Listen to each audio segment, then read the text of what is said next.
नमस्कार, आप देख रहे हैं बहस का नंबर 1 शो ताल ठोक के। आपके साथ मैं हूं प्रत्युष खरे। एसआईआर से जुड़े संशोधनों में जुटे न्यायिक अधिकारियों को मालदा में बंधक बना लिया गया। मालदा में हुई घटना पर नाराजगी जताते हुए चीफ जस्टिस ऑफ इंडिया ने बंगाल को सबसे ध्रुवीकृत राज्य कहा है। वहीं असम में एआईएमआईएम के चीफ असदुद्दीन ओवैसी ने कहा कि यूसीसी के जरिए हिंदू कोड बिल लाने की कोशिश की जा रही है। अब ऐसे में बहस जरूरी है, क्योंकि मालदा में बात इतनी ज्यादा बिगड़ गई कि आधी रात को सीजेआई को आदेश देना पड़ा। बंगाल में केंद्रीय एजेंसियों के बाद अब कोर्ट की टीम का विरोध हुआ है। बंगाल और असम चुनाव में बातें सिर्फ ध्रुवीकरण वाली होती दिख रही हैं। ऐसे में सवाल है कि अगर सुप्रीम कोर्ट की बनाई टीम पर भरोसा नहीं है तो टीएमसी को और किस पर भरोसा है? ओवैसी ने यूसीसी को हिंदू कोड बिल कहकर किसे भड़काने की कोशिश की है? क्या ममता बनर्जी और ओवैसी ध्रुवीकरण के सारे चुनाव जीतना चाहते हैं? सुप्रीम कोर्ट को क्यों कहना पड़ा कि बंगाल सबसे ध्रुवीकृत राज्य है? और भी दूसरे सवालों पर ठोकेंगे ताल, जिसमें साथ होंगे खास मेहमान। लेकिन उससे पहले ये रिपोर्ट।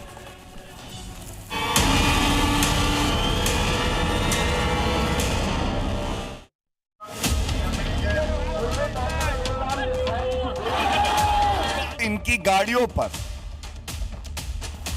पथराव हुआ, हाथापाई हुई। यह है ममता बनर्जी जी का जंगल राज। ममता बनर्जी का जो लगातार जो उसकाना, 1 सेकंड वाला उसकाना, उनका जो बयान, वो बयान इसके पीछे जिम्मेदार है। ये सब खेल इलेक्शन कमीशन खेल रहा है, तो रिस्पॉन्सिबिलिटी तो उनको ही लेना चाहिए। ममता बनर्जी, शर्म आती है? पश्चाताप होता है? इस्तीफा देंगी? ममता बनर्जी और टीएमसी, इनके पास किसी संस्था के लिए कोई रेस्पेक्ट नहीं है। तो ये यूसीसी के नाम पर सिर्फ हिंदू कोड बिल को लागू करना चाहते हैं, जो सरासर गलत है, अनकॉन्स्टिट्यूशनल है। घुसपैठ इतनी बढ़ा दी कि पश्चिम बंगाल का अस्तित्व ही खतरे में आ गया।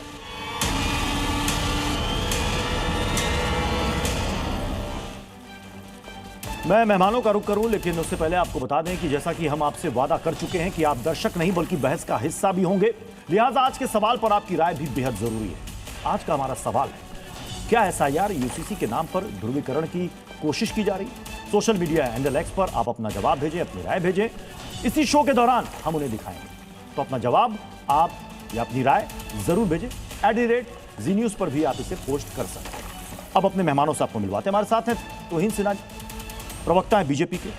रोहन मित्रा, कांग्रेस के प्रवक्ता, हमें ज्वाइन कर रहे हैं। सोफिया खान, टीएमसी की नेता, हमारे साथ थोड़ी देर में जुड़ रही हैं।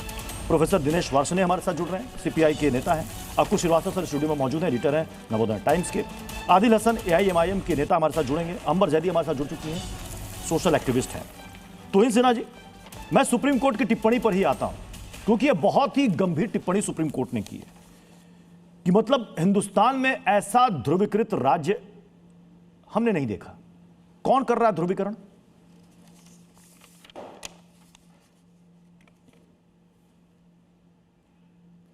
सर, आपकी आवाज नहीं आ रही, आप जरा अनम्यूट कर दीजिए, अनम्यूट कर दीजिए। नमस्ते नमस्ते प्रत्युषी, सबको नमस्ते। देखिए, जैसा आपको पता है, 12 कुल मिलाकर 12 स्टेट्स में एक साथ एसआईआर की प्रक्रिया संपन्न हुई, जिसमें कि 2 चुनावी राज्य भी हैं और ऐसे राज्य जिसमें बीजेपी शासित राज्य जो नहीं है, तमिलनाडु और केरल। तो बंगाल में ही ये सारी समस्या पिछले 4 महीनों से क्यों आ रही है?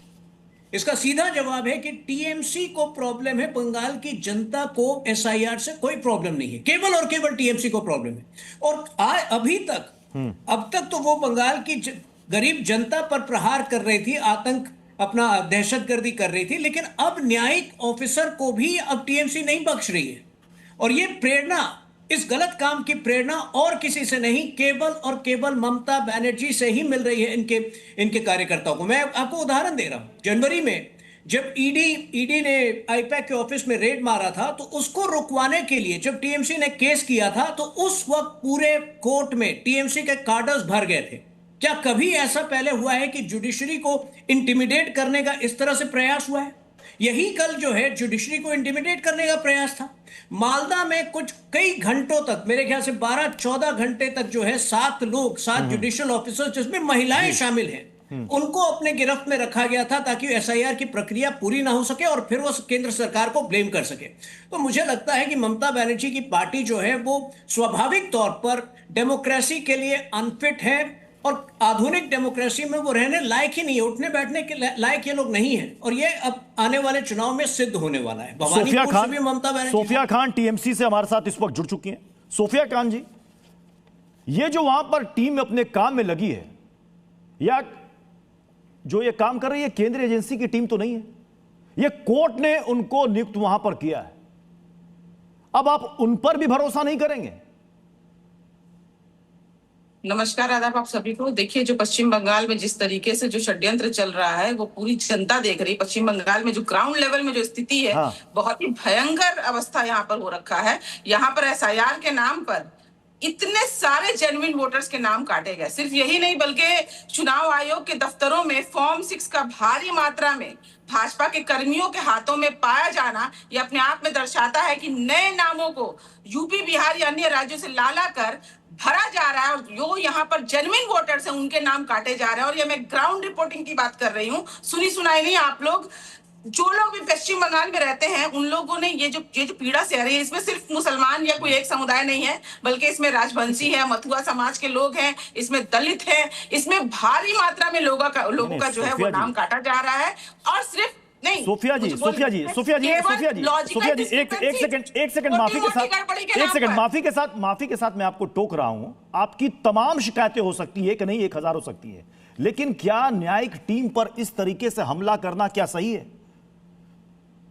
उसमें 7 में से 3 महिलाएं भी थी, और सुप्रीम कोर्ट ने जो कहा है कि बंगाल देश का सबसे ज्यादा ध्रुवीकृत राज्य है, यह अधिकारियों का मनोबल गिराने वाली घटना है, और उनको यह भी तक कहना पड़ा कि यह न्यायपालिका के अधिकार पर एक तरीके से हमला है।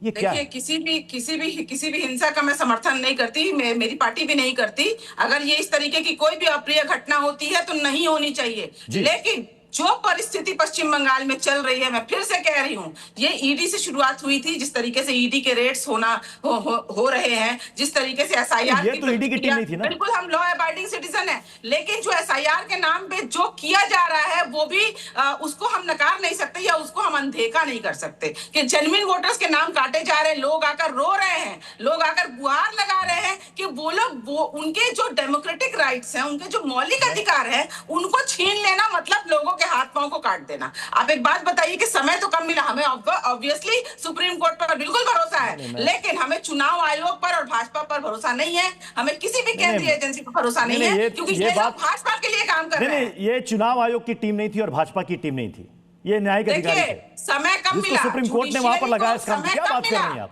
मैं वही तो कह रही हूँ ना, 4 महीने से ये चीजें शुरू हुई और जुडिशियल जो है लास्ट के 1 महीने में वो सिनोरियो में आए हैं। जुडिशियल इतने सारे जो एडजुडिकेशन में 60 लाख जो नाम है, वो क्या 1 महीने में फटाफट वो लोग देख लेंगे क्या? छोटी छोटी गड़बड़ियां, अल्फाबेट्स में गड़बड़ियां, एड्रेस में गड़बड़ियां, इसके आधार पर लोगों के नाम डिलीट किए गए, इसके आधार पर नाम अटकाए गए हैं। तो ये कितना सटीक है और ये कितना सही है और ये कितना न्याय हो रहा है लोगों के साथ, ये तो जनता देख रही है और ये जनता जवाब जरूर देगी। मतलब आप शायद ये कहना चाह रही है कि वहां पर जो नहीं, वहां पर जो न्यायिक अधिकारी काम पे लगे हुए हैं, भाजपा अपना नहीं, आपको इसका मतलब कि सुप्रीम कोर्ट पर भी भरोसा नहीं रहा। तुहिन सिन्हा जी, मतलब ईडी, सीबीआई सब सरकार हैंडल कर रही है, अब शायद न्यायिक अधिकारियों पर भी इनको भरोसा नहीं है। नहीं, देखिए, कोर्ट पर ही नहीं, इनको संवैधानिक प्रक्रिया पर ही भरोसा नहीं है। मैं थोड़ा सा इस डिबेट से और आगे बढ़ता हूं। देखिए, ममता बनर्जी ने चेतावनी दी थी कि वो यूसीसी, वो सीए को नहीं लागू होने देगी। उन्होंने धमकी दी थी कि वक्फ अमेंडमेंट बिल को नहीं लागू होने देगी बंगाल में। अरे जो कानून दोनों हाउसेस के द्वारा, लोकसभा और राज्य की सभा के द्वारा दोनों पारित हो चुके हैं और प्रेसिडेंट ने अनुमति दे दी है उस बिल को लागू होने के लिए, ममता बनर्जी आखिर कौन होती है जबकि वो संवैधानिक प्रक्रिया को बाधित करे? तो ये जो प्रेरणा, गलत काम की प्रेरणा टीएमसी को मिलती है, टीएमसी के कार्यकर्ता को, वो सीधे सीधे ममता बनर्जी की हरकतों से ही मिलती है। उनकी बातों में हिंसा है। अभी महुआ मोहतरा 2 हफ्ते पहले कहती है कि जो भी टीएमसी को वोट नहीं देगा वो सच्चा बंगाली नहीं है। अब इस तरह की बातें अगर आप करेंगे तो निश्चित रूप से आपके कार्यकर्ता को यही मैसेज जाएगा कि हर व्यक्ति जो कि न्यायिक प्रक्रिया में यकीन रखता है वो आपका दुश्मन है और उसको आप बाधित करेंगे। रोहन मित्रा जी, मैं कांग्रेस का रुख कर रहा हूं। रोहन मित्रा जी, कहीं से भी आप इस घटना को जस्टिफाई कर पाएंगे? नमस्कार प्रत्युष जी, सबको नमस्कार। प्रत्युष जी, सोफिया जी को शायद पता नहीं है, बट उनके लीडर्स जो ममता बनर्जी जी है, उन्होंने सब ये जो कल मालदा में जो घटना घटी उसका पूरा दायित्व कांग्रेस पे थोप दिया है। हाँ, कि कांग्रेस ने ये कराया है। मैं आपको थोड़ा फैक्चुअल मुद्दे पे आ जाता हूँ। कांग्रेस का उधर पे असेंबली में आज के दिन पे टीएमसी के 8 विधायक हैं और बीजेपी के 4 विधायक हैं। यही ममता बनर्जी और टीएमसी बोलते हैं कांग्रेस साइन पोस्ट है, कांग्रेस का बंगाल में कोई वजूद नहीं है। जब भी कोई घटना घटती है ना जो उनको अच्छा नहीं लगता है और जो माइनॉरिटी एरियाज में होते हैं उनको लगता है कि कांग्रेस ने कराया है। जब वकाफ का आंदोलन हो रहा था, आपको याद होगा जी, जब राइट्स हुए थे मुर्शिदाबाद में, तब भी उन्होंने बोला था कि कांग्रेस ने ये कराया है। तो मैं यही बात आपके दर्शकों को बोलना चाहता हूं कि ये लोग अपने आप पे कोई अकाउंटेबिलिटी नहीं रखना चाहते। लेकिन रोहन जी, आप लोग तो इंडिया ब्लॉक का हिस्सा है, फिर एक दूसरे पर नहीं है क्या नहीं है सर। हम लोग बंगाल, ये आप देखिए फैक्चुअली देखिए, मतलब साथ रह के भी आप साथ नहीं है। कैसे हम लोग साथ में हैं? उधर पे 2024 का इलेक्शन देख लीजिए ना, साथ में थे। आपका इंडिया ब्लॉक बंगाल का देख लीजिए ना, बंगाल में तो कांग्रेस तो टीएमसी के साथ 2011 में हम लोग लास्ट टीएमसी के साथ थे सर। प्लीज ये थोड़ा फैक्चुअली आपके दर्शकों को बताइएगा, क्योंकि 2011 के बाद सबसे पहले चुनौती हम लोग ने 2016 में तृणमूल को दिया था। आप दर्शकों को बता दीजिए कि कांग्रेस का टीएमसी से दूर दूर तक लेना देना नहीं, ना स्टेट पॉलिटिक्स ना सेंट्रल पॉलिटिक्स। बता दीजिए दर्शकों को। नहीं, आप तो देखिए ना, हमारे लीडर ऑफ ऑपोजिशन इन लोकसभा में कौन था? अधीर दा। आप लोग तो अधीर दा का स्टेटमेंट हमेशा दिखाते हैं, तो अधीर दा का मुंह से या शुभंकर दा का मुंह से, जो आज पीसीसी प्रेसिडेंट है, या कोई भी बंगाल का कोई भी नेता जो कांग्रेस कर रहे हैं, उनके मुंह से तृणमूल के फेवर में एक भी बात आप लोग सुन पाएंगे तो मेरे को दिखा दीजिए। अभी कोई लॉयर अगर अपने खुद के लिए तृणमूल का कोर्ट केसेस लड़ रहे हैं, उनका स्टेटमेंट अगर आप दिखाओगे तो वो तो पार्टी का स्टेटमेंट नहीं है। मैं बाकी मेहमानों का रुख करूं, लेकिन उससे पहले मैं एसआईआर में थोड़ा बोल दूं। एक मिनट, एक और मिनट, सिर्फ नहीं। जो मैं बोलने वाला था कि 1 नवंबर से जो एसआईआर प्रोसेस चालू हुआ था ना, ये टाइम पीरियड बहुत कम था। हम लोग पहले दिन से यही बोले कि 7.5 करोड़ वोटर जो थे, इसका एसआईआर प्रोसेस में काम ईसीआई नहीं होने वाला था, ये हम लोग को पता था। और ये इसीलिए हम लोग पहले दिन से बोल रहे थे कि टाइम पीरियड एक्सटेंड करो। और लास्ट पॉइंट में जो बोलना चाहता हूं कि जब सुप्रीम कोर्ट इंटरवीन इसलिए किया है कि बीएलओज और जो ऑफिसर्स हैं, जो स्टेट गवर्नमेंट के ऑफिसर्स हैं, जो इलेक्शन कमीशन के लिए काम करते हैं, वो लोग ठीक से काम नहीं किए ना, इसीलिए ये हैरानी हुआ। अगर डेटा एंट्री वाले थे, डेटा एंट्री से एआई का, लेकिन कल ही सुप्रीम कोर्ट ने कहा कि वो इस पूरी प्रक्रिया से संतुष्ट है और बेवजह संदेह पैदा करने वाले बयान ना दे। ये सुप्रीम कोर्ट ने कहा एसआईआर की प्रक्रिया पर, क्योंकि उसमें न्यायिक अधिकारी दिन रात मेहनत कर रहे हैं। मैं इस बीच में सोफिया खान जी, मैं आपके पास आना चाह रहा हूं, क्योंकि इसी मालदा वाली घटना पर ममता बनर्जी का स्टेटमेंट है जिसमें वो कह रही है कल जुमे का दिन है, शुक्रवार है, मैं मालदा और मुर्शिदाबाद लोगों से यही कहूंगी कि ऐसा कुछ भी ना करे जो आपके खिलाफ जाए, किसी के उकसावे में ना आए, कोई ऐसा काम ना करे जिसकी वजह से सीबीआई या एनआईए का सामना करना पड़े। एक पुराना बयान आप ही के नेता का मैं सुनाना चाहूंगा, सदीकुल्ला चौधरी जी का, उसके बाद मैं डिबेट को आगे बढ़ाऊंगा। प्लीज प्ले करें। জেলাকে একটু টাইট করি, তারপরে কলকাতার 50টি জায়গায় 10,000 হলে কত লাগবে?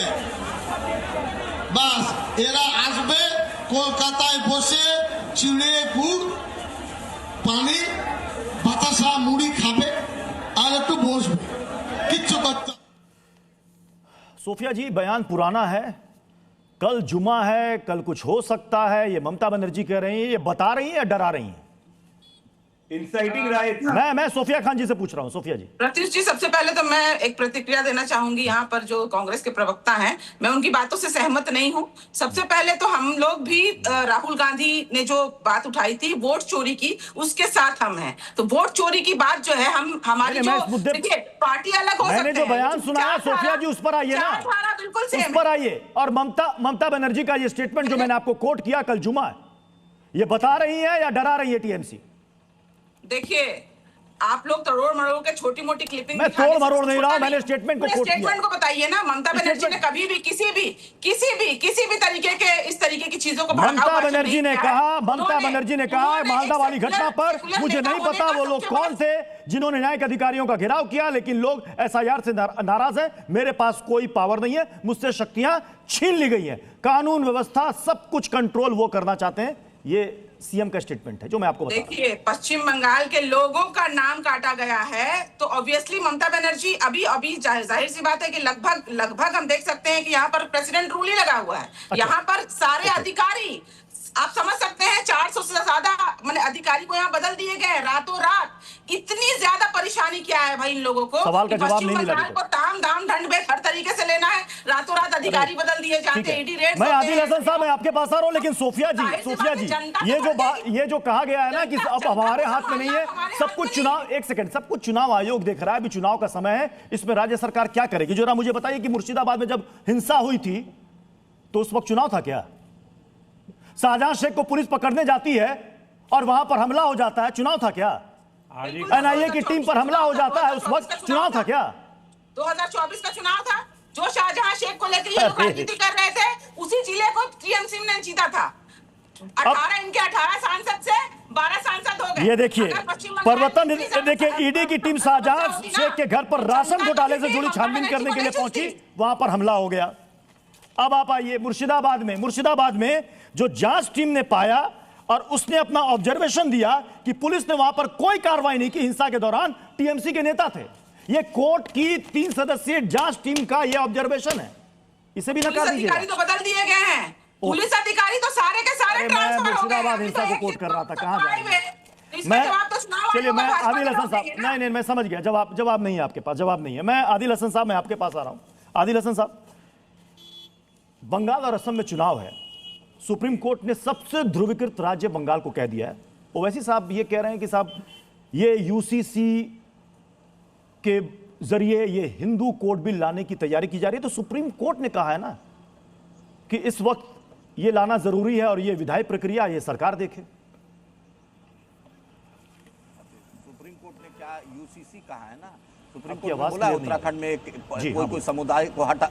हेलो, आ रही है आवाज? आ रही है, आवाज आ रही है। हाँ, सुप्रीम कोर्ट ने कहा है कि किसी समाज को अलग कर दीजिए। कि तमिलनाडु में मामा और भांजी में शादी होता है, क्या करवाएंगे भाजपा सरकार? तमिलनाडु में मामा और भांजी में, साउथ में होता है शादी, क्या भाजपा उसको मानेगी? गोवा में 2 शादी अलाउ है, क्या भाजपा उसको मानेगी? वहाँ भाजपा की सरकार है, आप ही बतलाइए।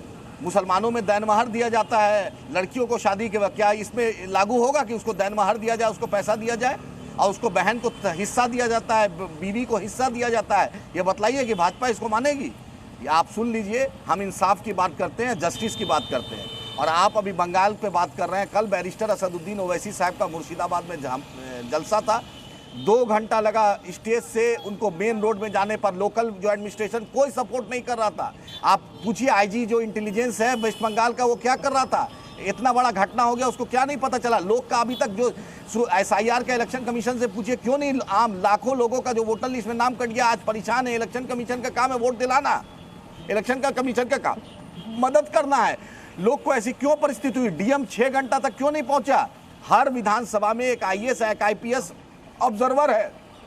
वो दोनों साहब क्या थे? ताज बंगाल में मिष्टी नहीं खा रहे थे? उस पर को शो कौन कीजिए। हर असेंबली पर है, लाखों रुपया उनके रहने खाने पीने पर सरकार का इलेक्शन कमीशन खर्च करवाती है। तो वो कहाँ थे? क्यों नहीं स्पॉट पे पहुंचे? सीआरपीएफ क्या करी थी? कल अमित शाह खुद, गृह मंत्री खुद कलकत्ता में थे। अरे ममता बनर्जी जी और मोदी जी पुराने भाई बहन है। 2003 में गुजरात जल रहा था, दोनों भाई बहन एक दूसरे के लिए प्रचार किए।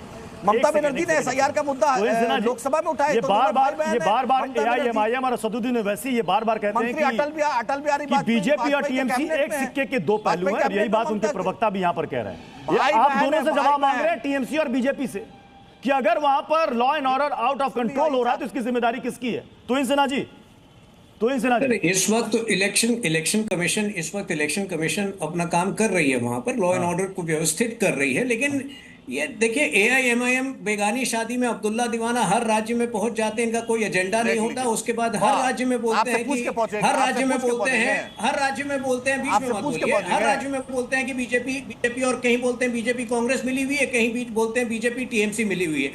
बात यह है कि आज ये लोग भी TMC के कुशासन की निंदा नहीं कर पा रहे हैं। TMC के लोग गैर लोकतांत्रिक परंपराओं का, उनके गैर लोकतांत्रिक बिहेवियर का निंदा नहीं कर पा रहे ये लोग, और कहीं ना कहीं TMC के ही समर्थन में आए ये लोग।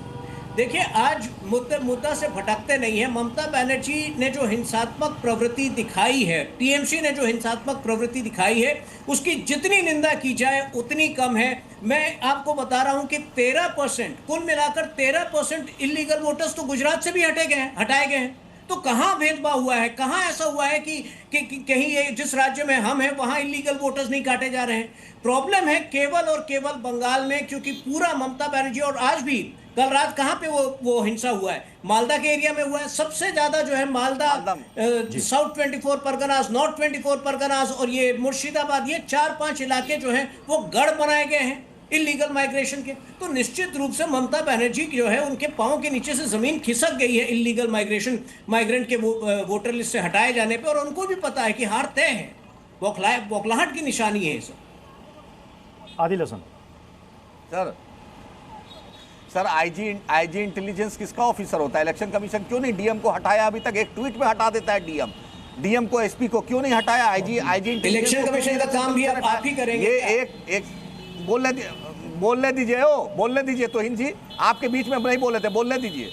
सुनिए, और एक बात मैं बोल रहा हूँ, इलेक्शन कमीशन हर जगह एक IAS एक IPS को ऑब्जर्वर बना दिया। वो लोग क्या कर रहे थे? होटल में मिष्टी नहीं खा रहे थे क्या? आप ही बोलिए। बैरिस्टर साहब का कल जो स्टेज से निकले, प्रोग्राम करके 2 घंटा लगा। इलेक्शन कमीशन के वहां पे ऑब्जर्वर रहते, इस मामले को क्यों नहीं संज्ञान लिया? हमारे जो कार्यकर्ता रैली में आए थे उन पर हमला हुआ, कोई पूछने वाला नहीं है, लग ही नहीं रहा। दोनों ममता जी मोदी का डर दिखा रही है, अब मोदी जी मुसलमान का डर दिखा रहे हैं, दोनों बैठ के मिष्टी नहीं खा रहे हैं। दोनों तो अटल कैबिनेट मिष्टी नहीं खा रहे हैं, ममता जी देंगे, उससे आपको क्या मतलब है? क्या खा रहे हैं? रिश्तेदारी कर रहे हैं दोनों भाई बहन। मिष्टी खाने दीजिए। बात वही माछ भात खा रहे हैं आप लोग दोनों बैठ के। जो मुसलमानों के लिए कुछ कीजिएगा नहीं है, मुसलमानों का वोटर लिस्ट नाम कटा है। उसकी तुलना में सबसे कम हिंसा देखने को मिल रही है भाई। उसका केवल और केवल श्रेय इलेक्शन कमीशन को जाना चाहिए। क्या कर रहा है कलकत्ता में रह के? ठीक है, मैं सर आपके पास आ रहा हूं। कसीदा पढ़िएगा। ये ध्रुवीकरण की राजनीति बंगाल में कर कौन रहा है? क्योंकि 2 ही इस वक्त मेन खिलाड़ी है जिनके बीच में मुकाबला है, TMC और बीजेपी। किसे फायदा हो रहा है? कौन करवाना चाह रहा है? ऐसा है, इस दो तरफ की जो लड़ाई है उसमें बहुत सारे प्लेयर हैं, कुछ बनाए गए हैं, कुछ बने हैं, लेकिन इसमें बड़ा प्लेयर जो TMC अपने आप को, क्योंकि सरकार में है, 3 बार से सरकार में है, तो TMC ये इनके इन प्रकार कैसे भी हो सकता है वो सरकार रोकने की स्थिति में कुछ ही। ये दुनिया जानती है कि चुनाव में लॉ एंड ऑर्डर और बाकी बड़ी चीज़ें जो होती हैं चुनाव आयोग के पास होता है, लेकिन उनको सपोर्ट तो पुलिस करती है। अगर पुलिस ही सपोर्ट नहीं करेगी, लागू नहीं करने की कोशिश करेगी, तो ये चुनाव आप कैसे कराएंगे? हर जगह हर मोहल्ले में थोड़ी चुनाव आयोग का अधिकारी बैठा होगा। एक माइक्रो ऑब्जर्वर होता है, एक विधानसभा सीट पे मान लेते हैं हम कि एक आदमी, एक IAS बाहर का लगा दिया गया, कर दिया गया और वो आ गया देख लेगा। वो कहाँ तक कर लेगा? उसको सपोर्ट ममता दीदी ने लगभग ये तय कर लिया, कैसे भी होगा हम रिटेन रखेंगे। और उसके पीछे बंगाल में जो सबसे बड़ी जो इस समय वहाँ लोगों की टेंडेंसी है कि जो हिंसा में सबसे ज़्यादा आगे होगा उसको, उसके पास वोट जाएगा। क्यों? क्योंकि हम आपको उसका उदाहरण दूसरा बता सकते हैं। 19 में भारतीय जनता पार्टी के 18 MP आए, लेकिन सरकार राज्य में ममता बनर्जी की रही। तो क्या हुआ? उसके बाद 2 MP दौड़ के चले गए ममता जी के पास। क्यों? उनको काम उन्हीं कराना है, जान उनकी वहीं से निकलनी है। तो वो जब जान निकलने वाला एस्पेक्ट होता है तो वो ऊपर से लेके नीचे तक है, वहां पर वोटर से लेकर के नेता तक है, नेता तक की जान निकलती है जिस दिन। और इसका जवाब अमित शाह दे रहे हैं। 15 दिन लगातार, आज उन्होंने कहा है कि 15 दिन वो वहां लगातार रहेंगे, तो वो ये भय दूर करने की कोशिश करेंगे। लेकिन ये भय कैसे दूर होगा? क्या ममता दीदी के इस तरह के आचरण से होगा। सुप्रीम कोर्ट के ऑब्जर्वेशन से कोई फर्क नहीं पड़ता। मैं आपको बहुत साफ कह दूं, सुप्रीम कोर्ट जब तक निर्णय नहीं देता है, जब तक वो डांट फटकार नहीं लगाता, जब तक वो इंस्ट्रक्शन नहीं देता, ऑब्जर्वेशन से ये सब लोग कोई सुधरने वाले नहीं है। राजनीतिक दल तो खास तौर से किसी हालत में नहीं सुधरने को राजी है। तो इसलिए सुप्रीम कोर्ट को जो भी देना हो वो निर्देश दे और ममता बनर्जी का रुख कर रहा हूं। सरकार को रोकने दिनेश सर, के मैं लिए आपके पास लौटूंगा, लेकिन अंबर जैदी जी, चूंकि यहाँ पर सदुद्दीन ओवैसी ने यहाँ पर यूसीसी का मुद्दा उठाया, उनका कहना है कि हिंदू कानून को थोपने की कोशिश की जा रही है, जिसे किसी भी कीमत पर बर्दाश्त नहीं किया जाएगा, क्योंकि इस्लाम में ये शादी एक कॉन्ट्रैक्ट है।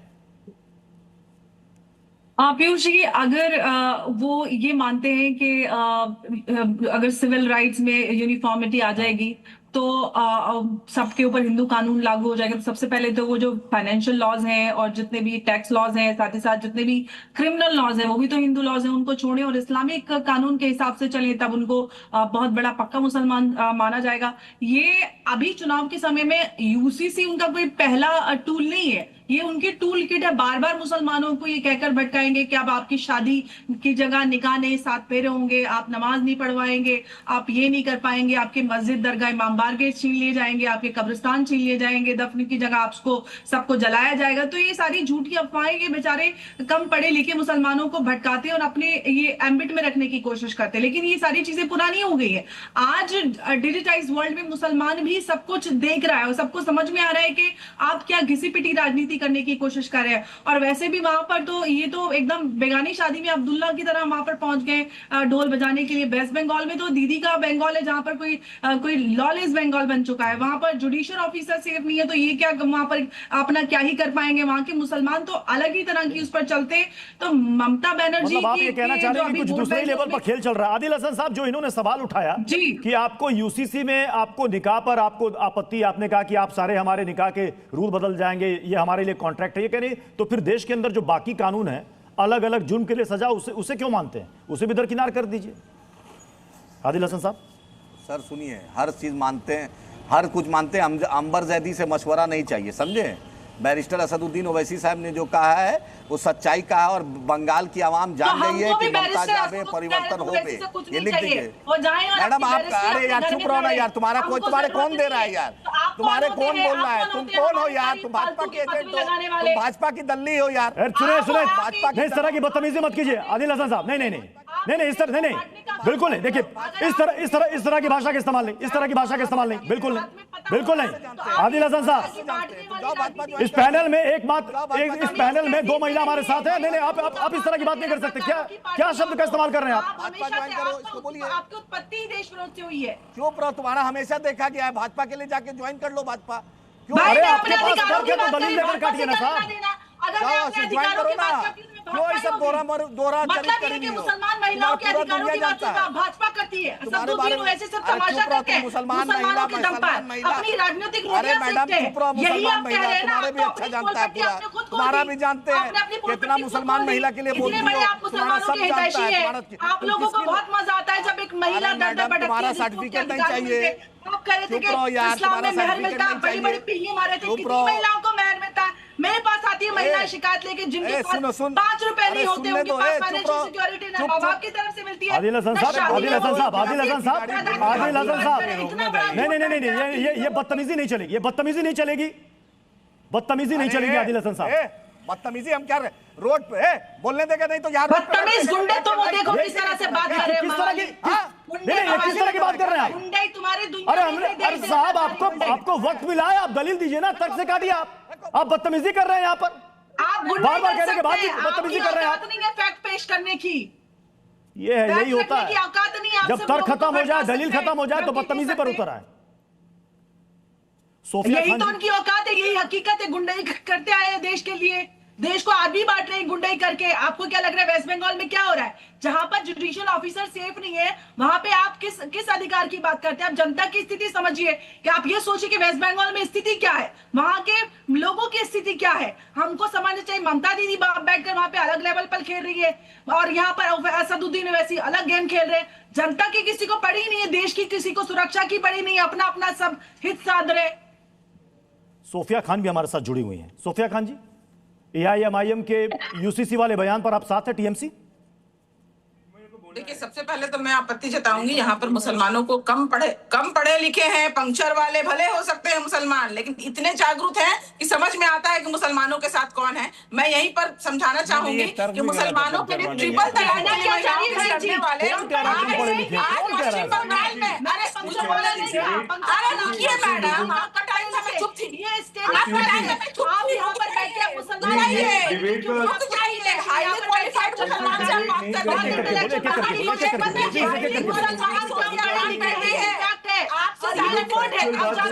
एक एक करके बोले प्लीज, एक एक करके बोले। बुरा लगाकर सोफिया खान जी, एक सेकंड, सोफिया खान जी। मुसलमान पंक्चर वाले नहीं है, मुसलमान इसी देश के नागरिक है और बहुत जागरूक नागरिक हैं। बिल्कुल जागरूक नागरिक हैं, बिल्कुल जागरूक नागरिक हैं। कौन कह रहा है कम पढ़े लिखे हैं? अरे उन्होंने कहा यहाँ पर तर्कों से, दलीलों से बात हो रही है। मुसलमान को इतना समझ में आता है कि कौन इनके साथ है। पश्चिम बंगाल में जब भाजपा के कैंडिडेट लिस्ट निकलते हैं, जब उनकी सूची जारी होती है, एक भी मुसलमान को नहीं दिया गया। इसका जवाब क्या है किसी के पास? क्या कोई मुसलमान कैंडिडेट बनने लायक नहीं था? क्या कोई जिनके बारे में ये ट्रिपल तलाक के बारे में महिलाओं के साथ लड़ते हैं, तो क्या कोई महिला, मुसलमान महिला को इन्होंने एक भी कैंडिडेट लिस्ट में इन्होंने जारी किया? ये पूरा देश देख रहा है, ये मुसलमान समझ रहे हैं उनके साथ कौन खड़ा है। तो मुसलमानों को छलावा देने की आवश्यकता नहीं है, मुसलमानों को पता है किसके साथ खड़े रहना है। मैं इसका जवाब बीजेपी से ले लेता हूं, लेकिन AIMIM कहते हैं कि मुसलमान तो उनके साथ खड़ा है। आपके पुराने जो विधायक थे हुमायूं कबीर, वो कह रहे हैं कि मुसलमान हमारे साथ खड़ा है। लेकिन सुनिए ओवैसी जी और हुमायूं ये बड़ा इल्जाम लगा दिया कि जो मुसलमानों की बात तो करती है बीजेपी, सबका साथ सबका विकास, लेकिन टिकट देने के नाम पर फिर वो कहां गायब हो जाती है। नहीं देखिए प्रत्युष जी, मुझे थोड़ा समय दीजिए। मैं सबसे पहले तो बहुत आहत हूं कि कुछ पार्टियां कैसे अपने आप को मुसलमानों का ठेकेदार मानती है। TMC हो या AIMIM, अभी अंबर जी के विरुद्ध जिस प्रकार की अभद्र भाषा का प्रयोग किया AIMIM का प्रवक्ता, क्या ये लोग अपने आप को ठेकेदार मानते हैं मुसलमानों की? सबसे पहली बात शांत होइए, बीच में मत बोलिए। मैं आपके बीच में नहीं बोल रहा था, अब आप शांत हो जाइए, शांत होकर सुनिए। सबसे पहले आपका सवाल हो गया, जवाब तो ले लीजिए सोफिया जी। जवाब दे रहा हूँ मैं, उसका भी जवाब दे रहा हूँ। पहली बात कान खोलकर सुन लीजिए कि आप लोग जो है मुसलमानों के ठेकेदार नहीं है। दूसरी बात देखिए, जो हमने किया मुसलमानों के लिए वो मैं बता देता हूं। जितनी भी हमारे सोशल वेलफेयर स्कीम्स है, मुसलमानों की आबादी क्या है? 15 से 16, 17%। सारे सोशल वेलफेयर स्कीम, जल जीवन मिशन हो, स्वच्छ भारत मिशन हो या फिर जनधन योजना, सारे में 30 से 35% जो है, 30 से 35% कवरेज मुसलमानों का है। प्रत्युष जी, मुझे अपनी बात पूरी करने दीजिए। मैं इंपॉर्टेंट बात, सोफिया जी, अगर आपने सवाल किया है सोफिया जी, तो उसका जवाब भी तो लेना जरूरी है। आपका सवाल कम से कम 5 से 6 बार रिपीट हो चुका है, उसका जवाब दे रहे हैं। अरे टिकट क्यों नहीं दिया उसका? वही जवाब तो ले लीजिए। पूरी करने दीजिए। हमने जो किया मुसलमानों के लिए वो मैंने आपको बता दिया, लेकिन हाँ, मुसलमानों को राजनीति में लाने की जिम्मेदारी हमारी नहीं है। हम अपनी पार्टी को आकर्षक बना सकते हैं और ये संभव ही नहीं है प्रत्युष जी कि अगर 12-15% मुसलमान हमें वोट देना ना शुरू किए हो, तो जिस प्रकार का बहुमत हमें बिहार में मिल रहा है, सीमांचल में मिल रहा है, आपको क्या लगता है मुसलमानों का पूरी तरह बहिष्कार करके ये बहुमत प्राप्त हो रहा है? किस दुनिया में जीते हैं ये लोग? TMC और ये जो AIMIM है, ये जो है कुपमंडूक पार्टियां हैं, ये अतीत काल में जी रहे हैं। ये मुसलमानों को जो है पीछे ले जाना चाहते हैं। ये आज भी ये स्वीकार करने के लिए तैयार नहीं है कि सारे सोशल वेलफेयर स्कीम्स में 30 से 35% जो लाभान्वित वर्ग है वो मुसलमानों का, और वो कारण है कि आज वो खुलकर बोल नहीं रहे होंगे, लेकिन 12 से 15% मुसलमान जो है वो भारतीय जनता पार्टी को वोट दे रहे हैं। और एक बहन जो है यहाँ पर आपको पार्टी की बात जब करती है आपके शो पर, तो किस प्रकार की अभद्र भाषा का प्रयोग करते हैं वो भी आपने देखा है ये लोग। चूंकि यहां पर पश्चिम बंगाल के चुनाव में घुसपैठ बड़ा मुद्दा बन गया। एक पुराना बयान मैं आपको सुनाना चाहूंगा शुभेंदु अधिकारी का, जिसमें वो कह रहे थे कि मैं बंगाल को बांग्लादेश नहीं बनने दूंगा। जरा एक बार बयान चलाइएगा। পশ্চিমবঙ্গ के बांग्लादेश तू होते देबो ना, পশ্চিমবঙ্গ के इस्लाम राष्ट्र करते हम दूर के देबो ना। तोहिन जी, क्या पश्चिम बंगाल बांग्लादेश कभी बन सकता है? वो कह रहे हैं कि इसको इस्लामिक राज्य तो किसी कीमत पर हम बनने नहीं देंगे। घुसपैठ का मुद्दा बार बार उठाया जाता है। कितने घुसपैठिए पकड़े गए हैं बंगाल की सीमा से? देखिए, पहले सवाल का उत्तर दे दूं। मुर्शिदाबाद जैसे क्षेत्र में ममता बनर्जी ने यह कुप्रयास किया है उसको बांग्लादेश में तब्दील करने का, और इसका आपको असर पिछले अप्रैल में मिला जब 2 बंगाली बाप बेटे को निर्मम तरीके से मारा गया। और यह तब हुआ जब ममता बनर्जी वक्फ अमेंडमेंट एक्ट के विरुद्ध अपना जहर उगल रही थी। तो सबसे पहला तो हाँ, कुछ डिस्ट्रिक्ट्स को ममता बनर्जी ने निश्चित रूप से बनाने का प्रयास किया है, बांग्लादेश में तब्दील करने का प्रयास किया। दूसरी बात, 560 किलोमीटर का जो स्ट्रेच है बॉर्डर का, वो आज भी फेंसिंग नहीं हो पाया क्योंकि ममता बनर्जी उसके लिए जमीन नहीं दे रही है। अब कोलकाता हाई कोर्ट ने निर्देश दिए हैं कि सारे फॉर्मेलिटीज, सारे जो सवाल जवाब हैं वो 31 मार्च तक पूरे होने थे, शायद हो गए होंगे, जिससे कि वो बाधा भी हटे और वो पूरा फेंसिंग कंप्लीट हो, जिससे कि इलीगल माइग्रेंट का आना ही पूरी तरह से बंद हो बंगाल के अंदर। तो हम तो चाहते हैं कि जो मुर्शिदाबाद में हाल हो रहा है वो बाकी जगह ना हो। सोफिया जी, टीएमसी का यह स्टैंड है कि घुसपैठ को एक बड़ा हवा बनाया जाता है, जबकि घुसपैठ का कोई मुद्दा है नहीं। दरअसल इसके जरिए आपका यह स्टैंड है कि मुसलमानों को टारगेट किया जाता है। यह बताइए कि 2005 में यही ममता दीदी घुसपैठ के मुद्दे पर इतनी नाराज हो गई थी कि वो डिप्टी स्पीकर पर उन्होंने कागज तक फेंक दिया था, इस्तीफा तक दे दिया था। मतलब उस वक्त घुसपैठ का मुद्दा था दीदी के लिए। अब क्या हुआ? वो नाराजगी, वो गुस्सा कहां चला गया? देखिए, वर्तमान और भविष्य की बात करते हैं। अगर हम पिछला जाएंगे तो मोदी जी के अगर आप क्लिपिंग चलाइएगा, गैस सिलेंडर श्रीमती नहीं, मैं गैस सिलेंडर पर अभी जा ही नहीं रहा हूं। मुद्दा बंगाल पर है, घुसपैठ का मुद्दा उठाया। सुन लीजिए, असम के मुद्दे, असम के घुसपैठ के मुद्दे खत्म हो गए क्या? वहां पर तो इनकी सरकार है, क्यों नहीं घुसपैठ का जो क्यों वहां पर घुसपैठ अभी भी खत्म नहीं हुआ? वहां के जो असम के जो प्रधान, असम के जो मुख्यमंत्री हैं, अब आप असम पर चलिए। मैं दिनेश वार्ष्णेय का रुख करूंगा। दिनेश वार्ष्णेय बहुत देर से इंतजार कर रहे हैं। दिनेश वार्ष्णेय, ये सवाल इसलिए उठा है क्योंकि 2005 में यही ममता दीदी ने कहा था कि घुसपैठ के मुद्दे पर चर्चा करने के लिए समय नहीं मिल रहा है, वहां पर घुसपैठियोों के नाम वोटर लिस्ट में डाले जा रहे हैं। उस वक्त आप ही की लेफ्ट की सरकार वहां पर थी, अगर मैं गलत नहीं हूं, बुद्धदेव भट्टाचार्य जी की उस वक्त सरकार थी। यानी क्या उस वक्त लेफ्ट घुसपैठियों को वोटर बना रही थी? दिनेश सर। प्रत्युष जी, जब भी किसी राज्य में चुनाव होते हैं, बीजेपी वाले एक बात उठाते हैं, घुसपैठिए घुसपैठिए घुसपैठिए। ये बता दें कि पिछले 14-15 साल में इन्होंने कितने घुसपैठिए वापस भेज दिए, कितने रिकॉग्नाइज कर लिए। इनके टांके खुल जाएंगे। क्या जबरदस्त मुश्किल हो जाएगी अगर ये पूरा करने लगे। ये गलत फहमी में है, फलसफाना अंदाज में ये कुछ भी बोल रहे हैं। बेसिक चीज है कि चुनावों को मौलिक मुद्दों से हटाना है। मैंने आपको कल भी बताया था कि बेरोजगारी, महंगाई, पश्चिमी एशिया युद्ध के कारण जो गैस और एलएनजी और पीएनजी और सीएनजी की शॉर्टेज हो गई, देश की जनता को चौथी बार लगातार मोदी जी ने लाइनों में लगवा दिया, टीएमसी की गुंडागर्दी, इन सब से ध्यान हटाने के लिए इन चीजों को ले आओ और मौलिक मुद्दों को, क्योंकि मौलिक मुद्दों पे जब आप आओगे तो टीएमसी और बीजेपी दोनों मार खाएंगी बंगाल में। ये लिखवा के रख लीजिए, दोनों मार खाना शुरू। अच्छा, मुझे बताइएगा, कांग्रेस मौलिक मुद्दे उठा रही है या नहीं उठा रही है? चलिए, आप तो कह रहे हैं टीएमसी गुंडागर्दी करने वाले पार्टी है, कांग्रेस मुद्दे उठा रही है नहीं उठा रही है बंगाल में? कांग्रेस किसी हद तक मुद्दे उठा रही है, पर उनमें भी एक वैसिलेशन आ जाती है, डाइवर्शनरी टैक्टिक्स आ जाती है। क्योंकि कांग्रेस का भी कोई चरित्र जो है लेफ्ट करेक्ट नहीं, वो सेंटर ऑफ द लेफ्ट। चलिए, उनमें भी वैसिलेशंस आएंगी और पार्टियों में भी वैसिलेशंस आएंगी, पर हमारा इंडिया अलायंस एक वाइडर पर्सपेक्टिव को लेके बना है कि देश में और विदेश में आज आप साफ कर दीजिएगा कि मतलब कौन-कौन आपके साथ है और कौन-कौन आपके खिलाफ है, क्योंकि आज की डिबेट में आपने कहा टीएमसी से कोई लेना देना नहीं। अब देखिए, सीपीआई वाले भी यही कह रहे हैं। रोहन जी बताने दीजिए सर, बताने दीजिए। ये आंसर तो बहुत इजी है मेरे लिए। हम लोग कितने कैंडिडेट्स दिए प्रत्युष जी? 294।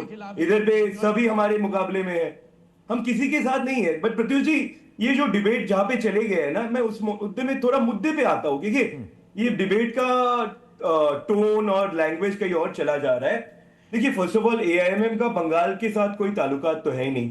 ये लोग देखिए, ये लोग किसके साथ हाथ पकड़े हैं? हुमायूं कबीर जी के साथ। हुमायूं कबीर जो बोला था कि हिंदू लोग को काट के फेंक देंगे, तो ये लोग भी तो एक ही तरफ बीजेपी जैसे मुसलमान के साथ एकदम नहीं है, ये लोग भी तो हिंदू के साथ नहीं है। पॉइंट है कि आज के दिन में आपको बैलेंस रख के इलेक्शन, आपको मुद्दा क्या है? मुद्दा है कि आज बंगाल में नौकरी नहीं है, काम नहीं है, और एसआईआर में देखिए, एसआईआर में क्या सिर्फ मुसलमान जा रहा है, मुतवा कम्युनिटी नहीं जा रहा है। ये लोग सोफिया जी बोल रहे थे कि जब पुराने इतिहास क्यों दोहरा रहे हैं? अरे पुराना इतिहास नहीं दोहराएंगे तो छोड़ देंगे। आरएसएस पहले अच्छा था, आज खराब हो गया। बीजेपी का आप ही तो पहली बार अलायंस करके बीजेपी का फर्स्ट 2 लोकसभा सीट कृष्णनगर और दमदम जिताए थे। वो आपने बोला ना कि जब एनडीए के पार्टनर थे तो एनडीए के लिए एक घुसपैठिया शब्द ममता जी ने पहले उठाया। तो ये सब चीज तो तृणमूल करते हैं। देखिए, ये आपने एक और जो क्लिप दिखाए जो अगर ममता जी ने बोला है, मैं आपका ये बात सुन रहा हूं कि कल के दिन फ्राइडे है, कुछ ऐसा मत हो मालदा मुर्शिदाबाद में, ये तो इंसाइटिंग राइट वाला सीन हो गया। ये जो हुआ था वकाफ के बाद आप देख लीजिए, वकाफ के बाद फ्राइडे के नमाज के बाद जो हिंसा घटी थी वो तो 2025 में घटी थी जब इनके सरकार था। उस दिन इन्होंने लोग क्या किया? उस दिन बड़ी बात आप कह रहे हैं रोहन मित्रा जी, आप बड़ी बात कह रहे हैं कि मतलब आपको भी इस बात का डर, ऐसी आशंका है कि ऐसा कुछ हो सकता है। ये जो स्टेटमेंट आ रहे हैं तो यही है ना, इनको तो फायदा होता है।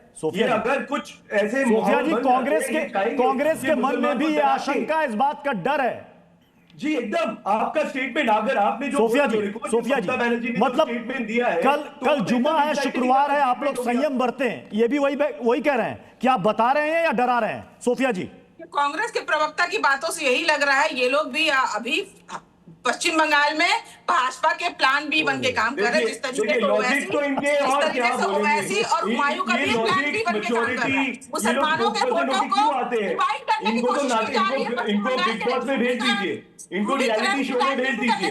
आपको तो कुछ तरीका ही नहीं है बात करने का। मुद्दे पे तो बात नहीं करोगे, झगड़ा करोगे। मुद्दे का आंसर दीजिए, नहीं तो रियलिटी शो में चले जाइए। बहुत सारे रियलिटी शो चैनल वाले आपके पार्टी में है।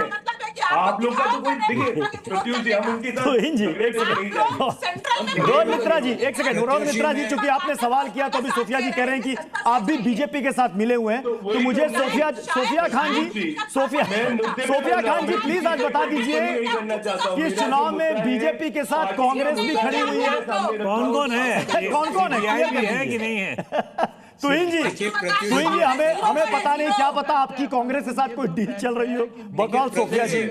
जो लोग देखिए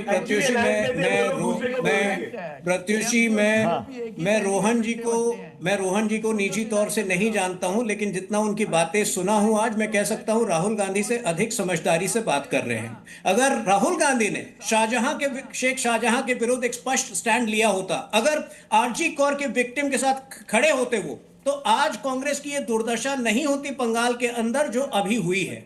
तो कम से कम आज जो है थोड़ी बहुत नैतिकता की बात कर रहे हैं, अच्छी बात है। लेकिन भाजपा रविंद्रनाथ टैगोर की टीचिंग पे जाती है। एकला चलो, एक करके बोले प्लीज, एक करके बोले।